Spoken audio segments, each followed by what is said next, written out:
Ashama harka fuudhee hordoftoota koo akkam jirtu nagaa keessanii anis nagaa kootii galata rabbii har'ammoo boriin jiru akkanumattan isin bashannansiisuu isin kofalchiisuu dhufe laaltanii kolfitanii yaada beekamii warroonni biyya alaa jirtanis warroonni biyya keessa jirtanis qabbanti kun akkamsinitti jira qorri jechuudha.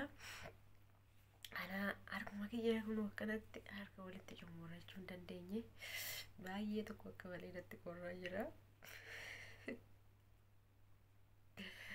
Maayinni formaanni isaa isiniin jira har'a isin kofalchiisuu dhufe malee hibboo yookiin mammaaksa yookiin oduu durii akkasuma hunda oduu kana isinitti gadi gurguraare gaaf tokko immoo bashannan illee hin barbaachisa yoo gisee tokko akkanumatti bashannannee walumaan tattaphannaa.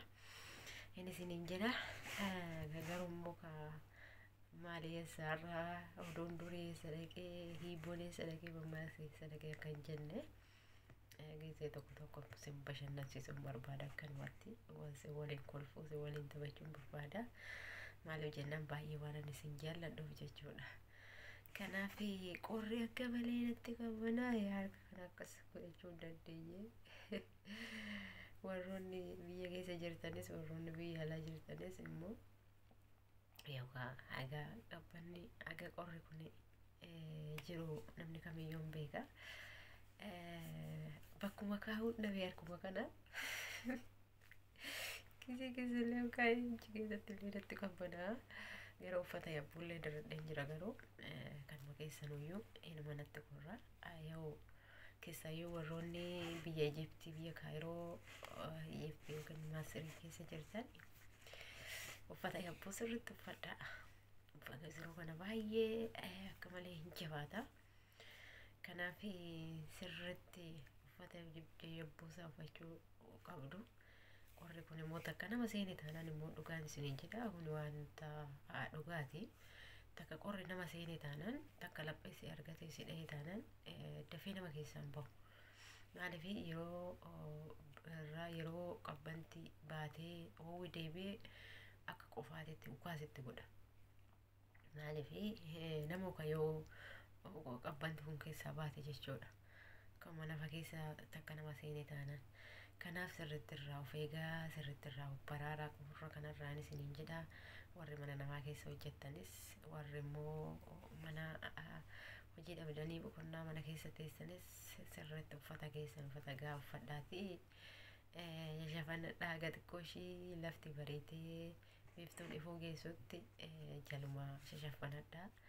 Warri immoo mana madaamii keessa jirtanii isin taataan qabdanii hojii qabdu waan ta'eef yoo isin hojjettanii jismiin keessan qaamni keessan hin huboo waan ta'eef hanga tokko garuu qabbanti baay'ee isinitti dhagahamu.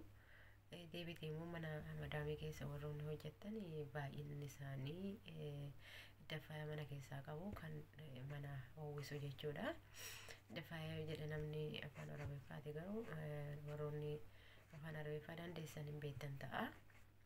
Kanaaf isaan isa kan mana keessatti fayyadamanii yeroo tokko immoo ijoolleen ala gabbaatanii gibbii dhixxanillee aduun xiqqoo ishee agarsiisanii hawwee xiqqoo ifti isinii baattii ganamaan qaatanii hojii namaati yookaan akkas nu gooti yookaan akkas madaamiin jettanii fiidanii qorra keessa fiigina yoo isin dhukkube ofirraa gasin baaftee kan biraa fidatte waan ta'eef kanaaf sirriitti of eegaa sossobadhaa warroonni madaamiin waan akkana godhi ganamaan ka'ii maal godhi isiniin jette yeroo kana qabbanni akka malee jira waan ta'eef itti himuu qabdu qorri ganama amma aduunillee sirriitti akka duraanitti hin jiru waan ta'eef kanaaf sirriitti irraa of eeguu qabdu irraa baraaruu qabduun isiniin jedha. Har'aan immoo waan isin kofalchiisan sadii fidee dhufe kunooti yeroo hundaa hibboo mammaaksa waliin taphannee kan jennaare gaaf tokko akkasitti wal bashannansiisuu wayyaa. Sa'a biraatiinis tariitii yeroo tokko akkanatti waan tokko waliin haasa'uu qabna jechuudha. Kanaaf hibboo immoo gisee biraa hibboodhaan mammaaksa oduu duriitii yeroo biraa immoo qabadheen isiniif dhufa. Agasiif immoo isa kanatti bobbooraan isiniin jedha. Kana fakkaata kan biraa immoo maalan isiniin jedha dheetana yaade bakka jirtanitti rabbiin hunduma keessanuu isin haa eegu. Garuu kan waliifis immoo du'aayii kadhachuu hin dagatina. Qorra kana jalaallee rabbiin isin haa baasu. Rabbiin nuuf haa laaffisu waa hunduma waan jabaatti hunduma rabbiin nu haa laaffisu.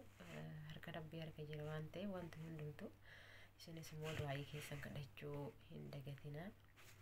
Rabbiin dhukkuba kanallee nurraa haa kaasu. Yeroo hunda samarsilaa yeroo haasoftu maaskii kaa'attee haasofta yookaan haguuggaa afaanii godhattee haasofta. Maaliif ammoo ofirraa dhiisti warri naan jettanii yeroo namoonni hedduun karaa telefoona harkaatiin naan bilbilanii akkamitti samar booda kanaa maaliif maaskii dhiistee akka duraanii sanitti yoo deemtullee maaskii godhachaa hin jirtu naan jettanii. Koronaan kun gaafa duraa yoo dhufu sani akka malee nama sodaachisa. Yoo ammallee sodaachuu qabna. Yoo san akka maleedha bakka namoota qabee kan inni jeesaa kan hin fayyisaa bakka hin jabaataanillee ofirraa sirriitti eeguun qaba kan jedhu maaskii mana keessatti illee warroonni kun gisee bakka hojiitti isaan bira wanni jedhu isaan gadi baanii bakka fedhii ofiis deemanii deebi'u. Ani wajjinillee gabba'uu nan jibbee nan dhiisee mana keessallee gadi hin bahu.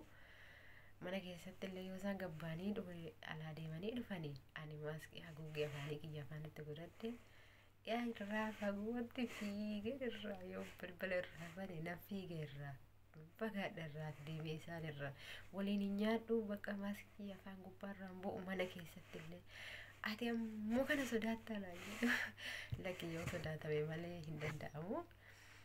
Namni kamiyyuu osoo akkasitti sodaatee koronaan hin baay'atu isinillee irraa of eegaaniin jedhaani yookaan yoo isaan alaa barri irraa banu yoo isaan alaa dhufanii jarasii rukutanii balbala jalaa banee tanan jalaa gorasanii noo maaskiin qabadha afaan keessatti jechuudha. Manuma keessa iyyuu jechuudha. Manuma keessa iyyuu haguuggeen afaaniin irraan dhabamu.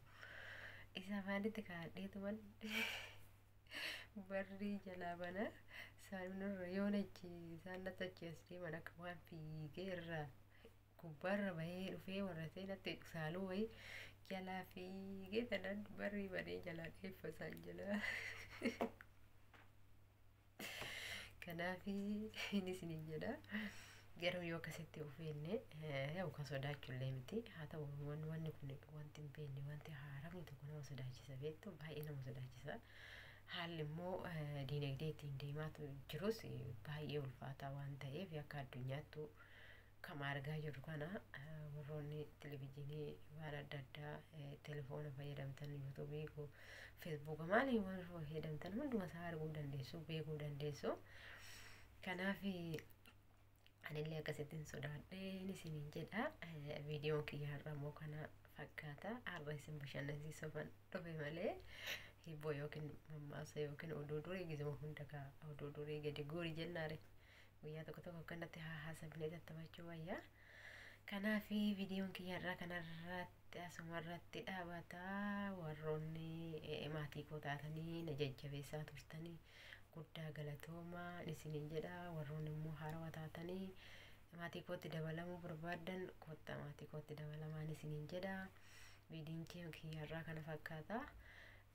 Nagaa ta'a.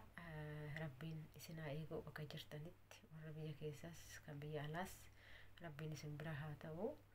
Isinis immoo du'aa'ii keessan kadhadhaa akka amantaa keessaniin.